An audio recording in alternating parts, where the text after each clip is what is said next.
Maybe it's the roar of the crowd, the bond between the players, or even the action on the field.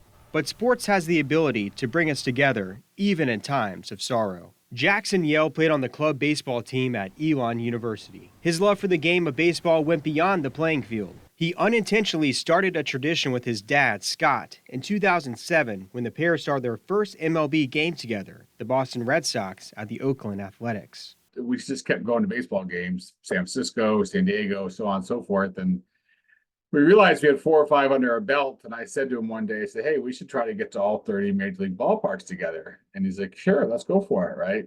And so hence the quest had started. Jackson and Scott visited a total of 12 ballparks together, but the journey took an abrupt halt. On April the 30th, 2023, Jackson was on a trip with the club baseball team in Myrtle Beach, South Carolina, when the 21-year-old was killed in a hit-and-run accident. A few months after Jackson's death, his family created the Jackson Yelle Foundation as a way to give back. The goal of the mission for us is really to try to help young men and women develop into being good citizens in the world, to try to go out and do good things like what we learned, Jackson was doing. Scott then decided to continue visiting the remaining ballparks as a way to help bring awareness to the foundation. I think it was really just wanting to complete something we had started together, right? And I wore Jackson's hat, his Elon baseball hat, to every game. So I got to take him with me.